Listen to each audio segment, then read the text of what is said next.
vinyl lovers, Uncle Roddus back again. Well, this is my birthday video. Yeah, got some records for my birthday. No, actually tomorrow's my birthday. We're actually celebrating it a day earlier because today's Sunday and it's just a week out from Christmas.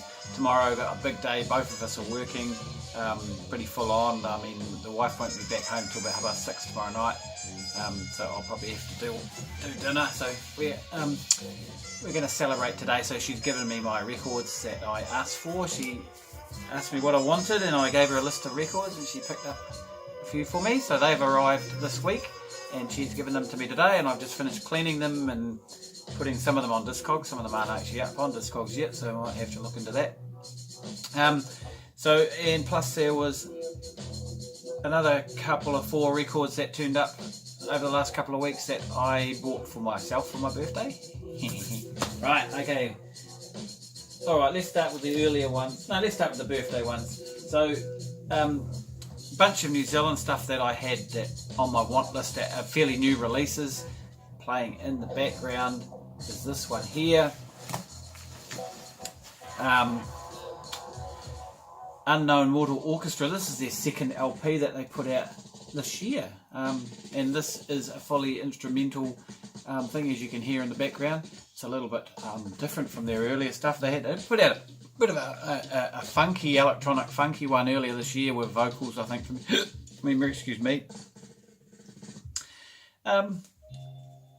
Actually, I think the cover goes that way. There's quite a bit of light reflection coming in from somewhere. Where's that coming from? Outside, probably. Got the curtains open. Although I haven't had that issue before.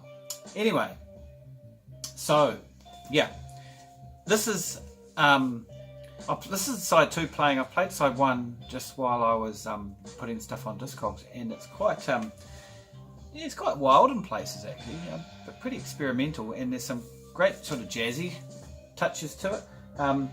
There was so this is Cody. Actually, Ruben and Cody are playing on this, and also Chris Nielsen, who is their father, I think, and he plays saxophone. It's pretty wild sax going on, so really cool. Very musical family, obviously. So really pleased to have that. This one I don't actually think I have had a listen to this one yet. This is Dog Power, Actress Not Human Entourage, it says on the back here. This is on Flying Nun. I thought these guys were a Christchurch band, although they originated in Christchurch. Apparently, they actually are based in Serbia or something. It said on the hype sticker on the front. I don't keep the hype stickers. I hate the wrap that they come in. What do you call it? Anyway, yeah. So I don't keep it, but this is sort of indie stuff, I think. Yeah, I mean, I'm pretty sure they originate from Christchurch, and that's why I snapped this up, because I knew it was coming out. I'd seen it come up on, I think on Bandcamp or something. So pleased to have that. This one, LA, Henry Street. Now I had a listen to this. I saw it pop up as new release somewhere. And I had listened to it on their Bandcamp site, and I thought it was pretty strong. It's not the sort of music I generally listen to. It's fairly R&B sort of, but I thought it sounded quite strong. I don't know. I'm not sure how that's going to pan out for me, because I had a second listen to it and I wasn't as impressed the second time, and I thought, maybe I've bought something I'm probably not going to get into, but we'll see. First impression was it was they were fairly strong. It was a very tight band, very, very talented. Yeah, reasonably commercial, so it should sell them fairly well. So we'll have to see how that one's going to grow on me. That Unknown Mortal Orchestra, they have for a New Zealand band, they have a fairly high profile international presence, and they're actually based in the States, I understand, nowadays, and they get reviewed in the Uncut magazine, which is, and there has been a few more New Zealand stuff getting reviewed in the Uncuts lately. I mean, I borrow them from the library and read them. I don't buy them anymore, but yeah, so that's really nice to see and cool to see some New Zealand bands. So Unknown Mortal Orchestra do get a bit more exposure. And recently this album here, now it's not no names on the front of it, but this was actually album of the month in November's Uncut, I think was in the November issue, which is only, I mean, it's December now, and then of course the latest issue will probably be the January issue because they're always a month ahead dated. Anyway, so a couple of months ago. So this is a guy called Conan Moccasin, and this is his third LP. I don't have his other two, and I do have a track from him very early on, probably about 15 years ago, before he put out any records, on a CD compilation, which was quite good. This is really laid back, mellow, jazzy, guitar-y. It's quite, yeah, it's a really interesting record. I'm very, very impressed. At first listen I was like, I don't know, and then second listen was like, oh, hang on. So yeah, looking forward to playing this a few times. So yeah, it got album of the month in Uncut, so that's really, really cool. That is impressive. And the last of my birthday presents, it's been a wee while, but Coco Muse have finally released a new record out of on the record label. Coco Muse releases. This is number 5. This is the 5th album they've released. Negative Nancy's. This is actually an EP. I saw the Negative Nancy's last year down at the Lines of Flight Festival. Oh, actually, and then again, I saw them again up in Christchurch last year, actually, later on at the end of the year. There was a multi-band gig down at the New City and I saw them. So, You Do You is the name of the EP, 6 tracks. Interesting, I must ask Regan about this because I know the guy that runs the label. On the label there, when they had it printed in 33, and he's come and crossed it out and written it in pen 45, same on the other side. I'm not sure if you can see that. So yeah, they're really raw. There's an organ, guitar and bass, I think, from memory, and they were real punk energy. I actually haven't listened to this yet, obviously. I've only just been given these this morning. My wonderful wife, my birthday. And so I got onto Trade Me. Trade Me is the New Zealand version of eBay, and they have a lot of vinyl on there, I guess, like eBay, and I've been keeping an eye on things, and I've been looking out for New Zealand stuff, and I've never actually bought anything off Trade Me before, apart from I think one record. So I found a seller who had quite a lot of. Okay, so it's an auction site, as you know, like I say, like eBay, so you bid on them.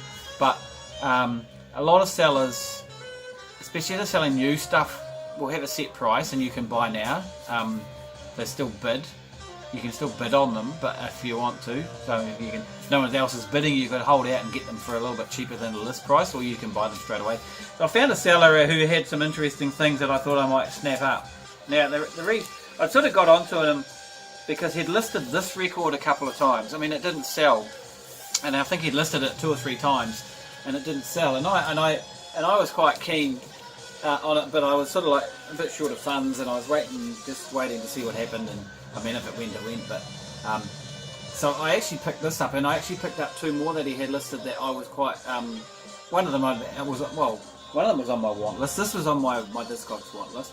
So the name of the band is the Primates, as you can see, and this is an Offset Records release from 1980 something. I can't remember the year right off the top of my head, but it was Offset started in the early 80s. They didn't do a lot of stuff, but they've got a catalogue of maybe 30 or 40 records, some on CD, some on cassette, some on vinyl, and they were going through till into the 90s.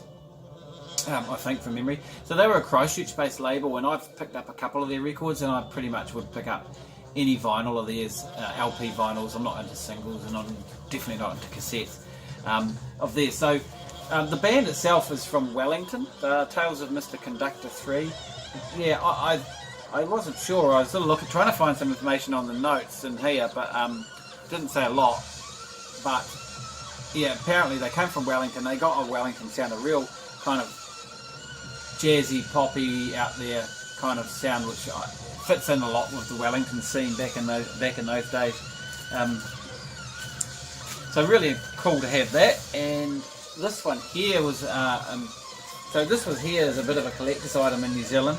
Golden Harvest. This is an LP, their only LP they put out from 1978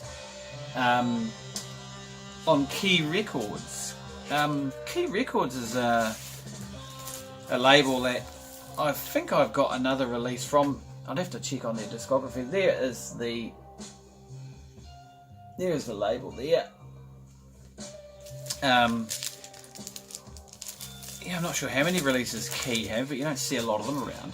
Anyway, this is a sort of a funky disco or disco-y rock sort of album, and it's on this first listen I thought it was a little bit cheesy, but there's a song on here called I Want Your Love, which was their single, and I'd heard that, and it's a pretty cool track. Actually, side one's really, really good on 2 or 3 listens, and I really like this quite a lot. I wouldn't say it's fantastic, but I do like it. So, really pleased to have this. It's not a big ticket, big price collector's item, which there are a lot selling on Trade Me at the moment. There's been a hell of a lot go through that I would love to get my hands on, but I just can't afford them. I mean, anything over $100, to be honest, is it?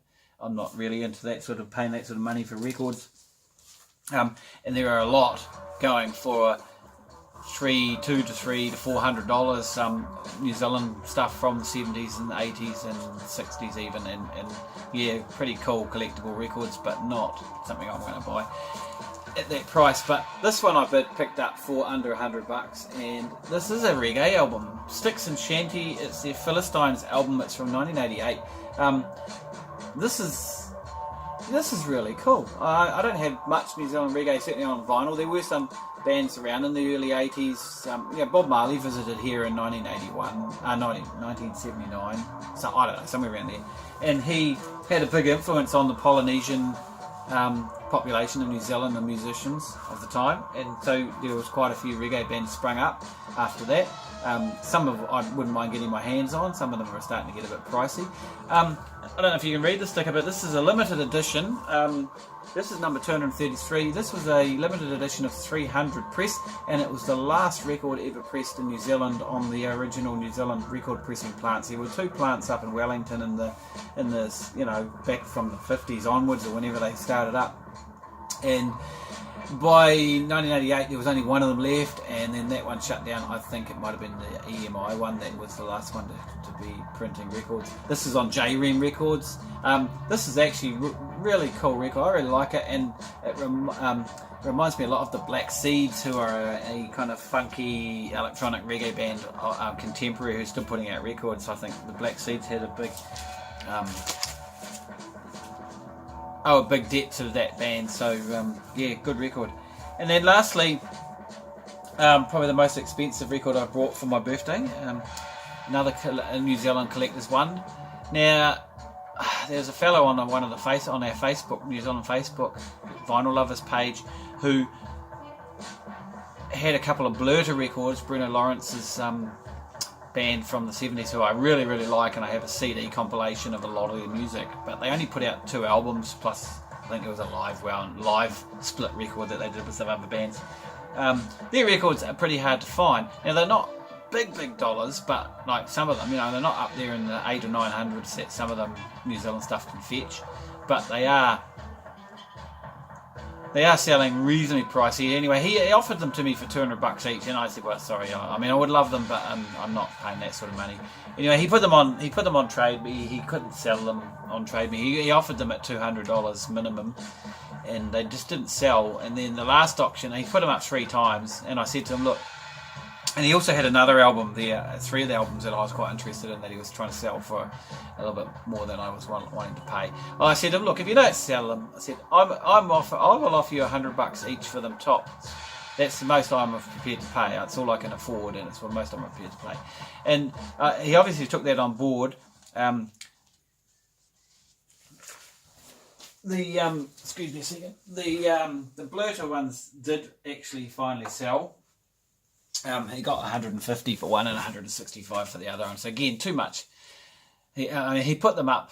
I think, yeah, a guy had bid on them. He was under reserve. He'd bid 165 and 150. So he put them up for a fixed price at those prices, and the fella snapped them up. So I was tempted. But he did offer me the last one that didn't sell. So he offered me this for the $100. And this is Ragnarok Nooks, their second LP. This is one of New Zealand's premier progressive bands from the 70s. We didn't have a lot of them.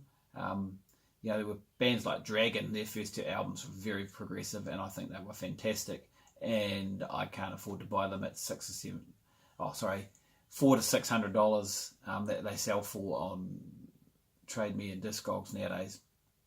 But this one's a bit cheaper, so it's their second album. Musically it's really good. Production wise, it was a bit of a letdown. It didn't sort of jump out at me out of the speakers and make a big impression that way, but musically I did like it. This is, I say, their second album.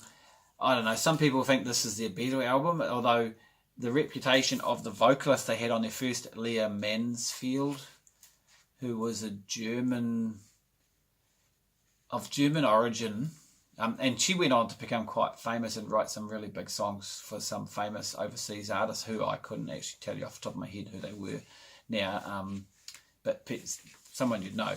She sang on the first album. I think they were from Dunedin, actually, originally.